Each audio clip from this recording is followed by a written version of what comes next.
మంచి పేరు తెచ్చా అన్నట్టే. మాస్టర్ మాస్టర్ మాస్టర్ మాస్టర్ నీ ఫోటో బుక్ లో వచ్చింది. Master behind the ball. మనిషి నవ్వుతే విశ్వం బుగ్గలు సొట్టబడితే అంటారు. నవ్వండి మాస్టర్.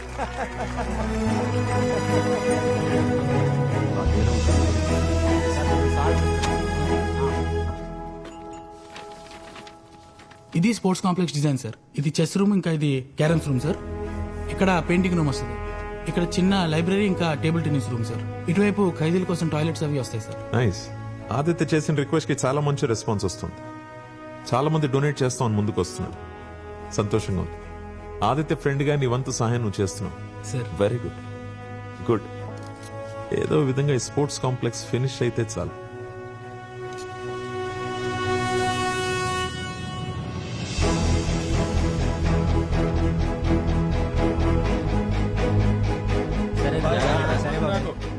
మనకెంత తెలివున్నా చెస్ లో గ్రాండ్ మాస్టర్ కావాలంటే మనకు మాస్టర్ కావాలి. ముసలోడికి చెప్పాను, ఎలి కలువు. థ్యాంక్స్ అన్న. Commonwealth Games all the best.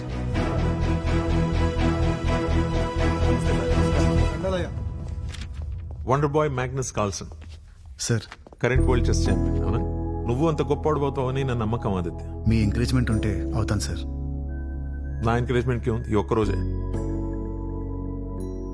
నా ట్రాన్స్ఫర్ అవుతుంది ఆదిత్య. నేను చేయగలిగే హెల్ప్ ఏదైనా ఉంటే నాకు చెప్పు.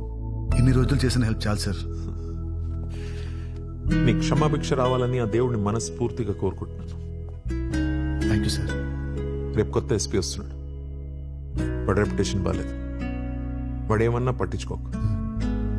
కామన్వెల్త్ గేమ్స్ మీద ఫోకస్ చేయి, సరేనా? Yes sir. All the best. Thank you sir.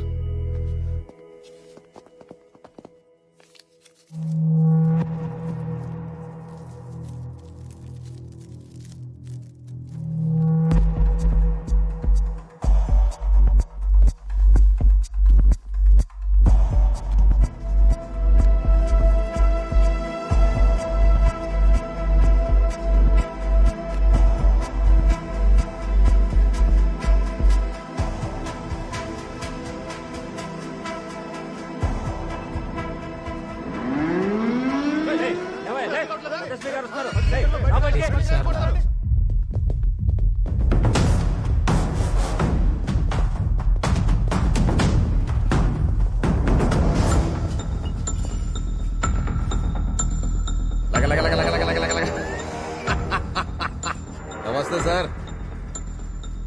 పేరు? ఆదిత్య సార్. ఎక్కడ పుట్టావు? తెలియదు సార్. భారతదేశంలోనే పుట్టావు కదా? అవును సార్. ఈ నేల మీద పుట్టి ఈ నేల మీద అన్నం తిని ఈ నేలని ఎలా తినేవరా దేశద్రోహి! నేనేం తప్పు చేయలేదు.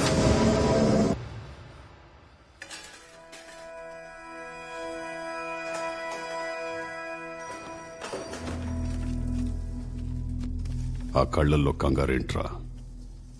ఏదైనా దాచావా? దాయడానికి ఏం లేదు సార్.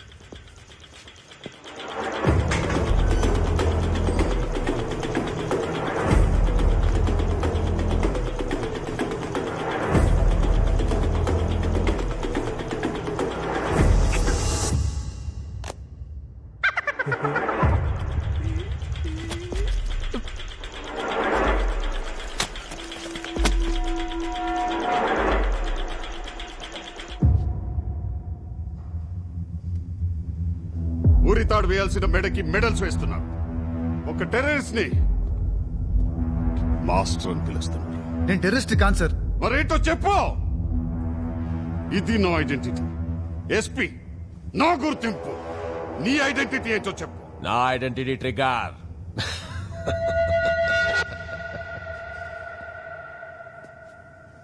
తీవ్రవాది, టెర్రరిస్ట్, దేశద్రోహి. అది నీ గుర్తింపు. రేపు కొత్త ఎస్పీ వస్తున్నాడు. వాడి రెప్యుటేషన్ బాగాలేదు. వాడు ఏమన్నా పట్టించుకోకు. కామన్వెల్త్ గేమ్స్ మీద ఫోకస్ చేయి, సరేనా? ఈ క్షణం నుంచి నీ మొహంలో ఆ నవ్వు కనిపించదు. ఏంటిది? Chess piece sir. ఏ పీసు? King sir. నాకు మారిన ఆయుధంలా కనిపిస్తుంది. వాడితో మాట్లాడండి సార్. ట్రిగర్ నొక్కండి.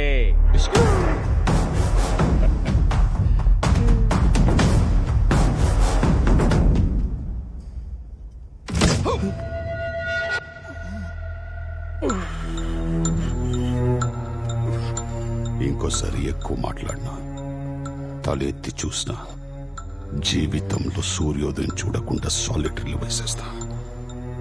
తీసుకోవాలి ఇన్ఫార్మరీలో వేయండి. రిపోర్ట్ రాయ్. Sir block C cell number 7 లో ఉన్న ఖైదీ. సార్. ఖైదీ కొట్టే. ఉన్న టెర్రరిస్ట్ ప్రాణహాని కలిగించే ఆయుధంతో దొరకడమే కాదు, దాన్ని ఉపయోగించి ట్రిగర్ అనే ఖైదీని చంపాలనుకున్నాడు. అత్యంత తీవ్రమైన మనోభావాలతో ఉన్న ఈ టెర్రరిస్ట్ ని మిగతా ఖైదీల నుంచి దూరంగా ఉంచుతున్నాను. రే, వీటిని సాలిటరీలో వేయండి రా.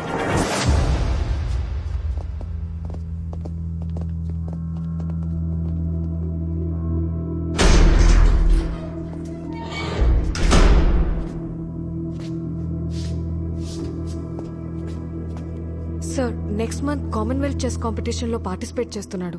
He's a very good player. అతన్ని ఆపకండి. ఒక దేశద్రోహి కేసు వాదించడానికి ముందుకొచ్చావు. నీకున్నంత సహృదయం నాకు లేదు. ప్లీజ్. మత్తుంటే మాట్లాడుతున్నావా? వాడొక్క తీవ్రవాది. బాంబ్ బ్లాస్ట్ లో నా తమ్ముడు చనిపోయాడు. వాడు ఉరి శిక్ష తప్పించుకుంటాడని చాలా మంది సంకల్ నాకు ఇక్కడికి పోస్టింగ్ వేయించుకున్నా. సార్ ఆదిత్యకి ఆ బాంబ్ బ్లాస్ట్ కి ఎలాంటి సంబంధం లేదు. He's innocent. అవును, వాడికి నీకు సంబంధం ఏంటి? వాడు నీ క్లయింట్, నువ్వు వాడి లాయర్. వాడిని కలిసి కలిసి నువ్వు వాడి క్లయింట్ అయిపోయావా? ఆదిత్యని కాదు, నిన్ను తీయాలి. I said get out! Get out! నమస్తే సార్. మాన్సా, ఈ పేపర్ చూడు. నీకు ఆ టెర్రరిస్ట్ కి ఎఫ్ఐఆర్ అని రాశారు. ఎక్కడ చూసినా నీ గురించే మాట్లాడుకుంటున్నారు. కోర్టు మొత్తం ఇదే హాట్ టాపిక్. టెర్రరిస్ట్ కి లాయర్ కి అఫేర్ ఏంటయ్యా? అవును సార్. ప్రపంచం ఎక్కడికో వెళ్ళిపోతుంది. మానస గురించి నీకు తెలియంది కాదు. ఆ జైలర్ గాడే కక్ష సాధింపు మొదలు పెట్టాడు. ఎక్కడ చూసినా మానస్ గురించేరా? అవునరా, అన్ని పేపర్లో వేసి వచ్చాడు. ఫస్ట్ అమ్మాయి పెళ్లి. అదే పని. ఏంటి మీరు టీవీలో వస్తున్నారు. నేనా? మీరే టీవీలోనా? నేనేమన్నా మహేష్ బాబునా, జూనియర్ ఎన్టీఆర్ నా?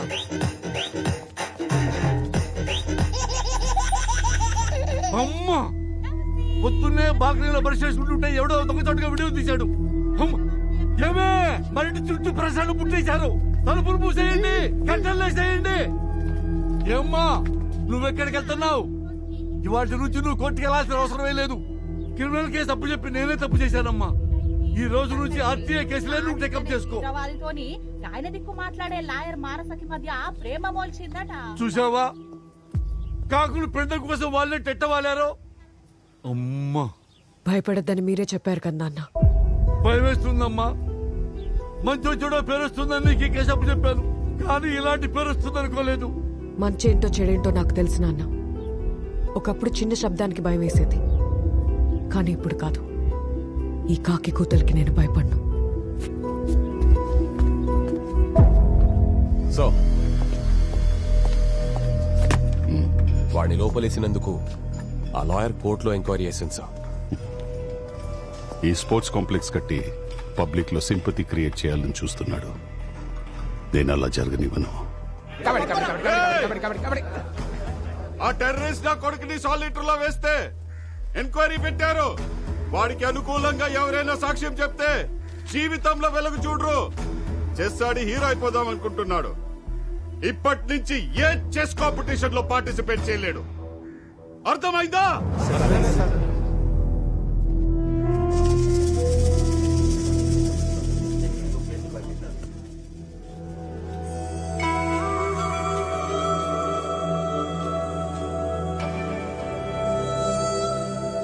గద్వాల్ ఎస్పీ మీద మానస వేసిన ఎంక్వైరీ పిటిషన్ ను దర్యాప్తు చేసిన అధికారులు అక్కడున్న ఖైదీలను విచారించారు. విచారణలో ఆదిత్య ఎలాంటి తప్పు చేయలేదని, ఎస్పీ నరసింహారెడ్డి పదవి దుర్వినియోగం చేసినట్టుగా అనుమానిస్తూ ఫర్దర్ ఎంక్వైరీ జరపాలని నిర్ణయించుకున్నారు.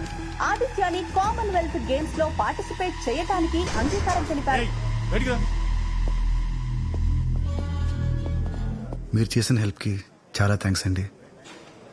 ఇక నుంచి మీరు నాకు దూరంగా ఉండడమే మంచిది. ఎందుకు?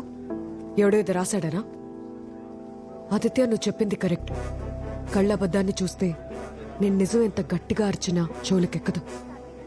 నీకు నాకు ఎలాంటి సంబంధం లేదు, కానీ రాయాల్సినవి రాస్తారు. నేను పట్టించుకోవడం మానేశాను. మిమ్మల్ని కలిసిన మొదటి రోజుకి ఈ రోజుకి చాలా మార్పు కనిపిస్తుంది. మంచిదే కదా. ఒక ఇంపార్టెంట్ విషయం చెప్పడానికి వచ్చాను. ఆ 4 టెర్రరిస్ట్ ని ఉరితీయమని ఆర్డర్స్ వచ్చాయి.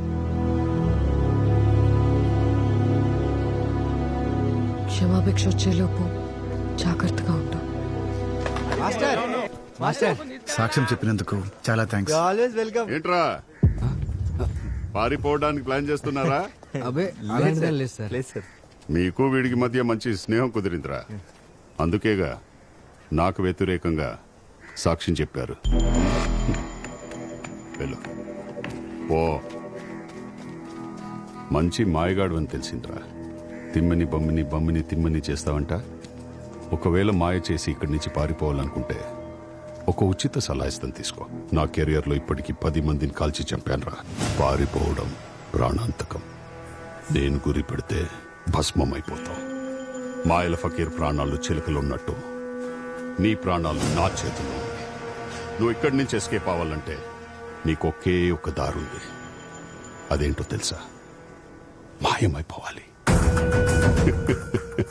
Abracadabra abracadabra abracadabra. ఏమైందా ఆదిత్య? ఏంది ఆ ఎస్పీ బెదిరిస్తున్నాడా? నువ్వేం పట్టించుకోకు. నీ సబ్బు పెట్టే సీక్రెట్ నా దగ్గర సేఫ్ గానే ఉంది. అరే, చిన్నదానికి ఇంత పెద్దోళ్ళే? ఓ 10 కాదు కాదు కాదు 25,000 ఇవ్వు, నీ సీక్రెట్ భద్రంగా దాచుకుంటాను.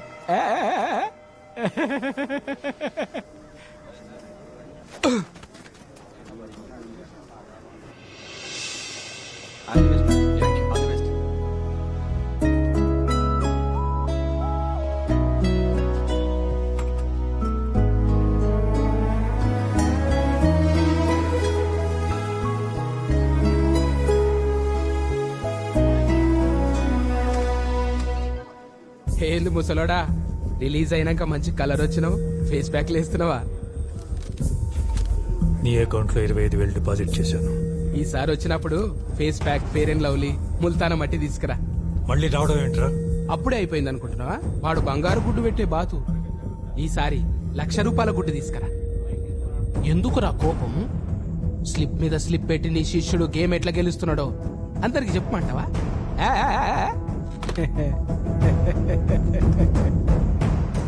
గురుగారు, నాకు డౌట్. చెస్లో ఏనుగు గుర్రం ఉంటే గానీ పులి సింహం ఎందుకుండవు?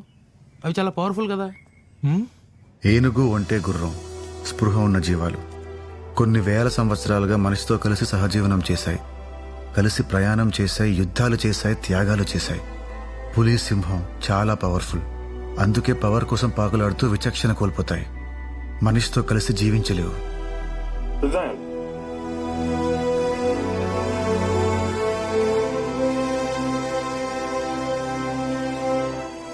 Breaking news, Aditya Commonwealth finals కి రీచ్ అయ్యాడు. ఫైనల్ గెలిస్తే ఆదిత్య ఒక అద్భుతమని చెప్పుకోవచ్చు.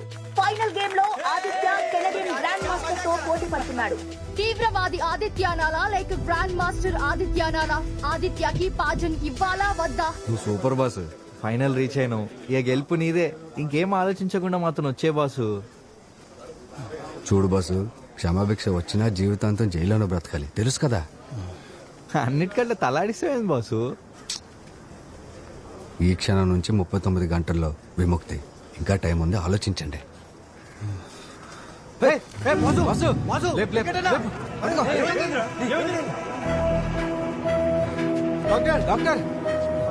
ఇక్కడ పడుకోబెట్టి.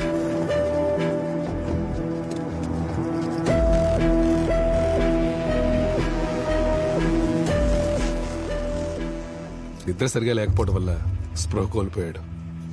2 రోజులు బాగా రెస్ట్ తీసుకుంటే ఆరోగ్యం కుదుటపడుతుంది. కంగారు పడాల్సిన అవసరం లేదు. రా ట్రిగర్ రా.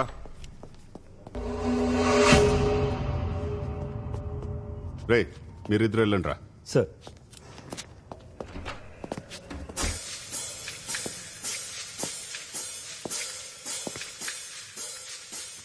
నీకు తలదించడం ఇష్టం లేదన్నావు కదా. నేను చెప్పించేస్తే తలెత్తుకొని తిరగొచ్చు.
సచ్చాడు నా కొడుకు.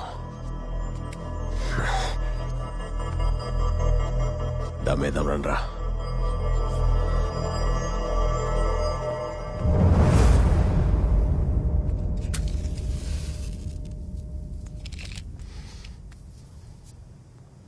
నీ తట్లో చచ్చాడు అనుకునే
మీ ఎస్పీ గారిని రిపోర్ట్ రాసుకోమని చెప్పు. ట్రిగ్గర్ గ్యాంగ్ మధ్య ఆధిపత్య పోరొచ్చి ఒకరినొకరు చిత్తకొట్టుకున్నారని. గొడవలో గ్యాంగ్ మొత్తానికి గాయాలైతే ట్రిగ్గర్ గాడికి మాత్రం వెన్నెపూస విరిగి జీవితంలో తలెత్తుకోలేకుండా మిగిలిపోయాడని చెప్పు.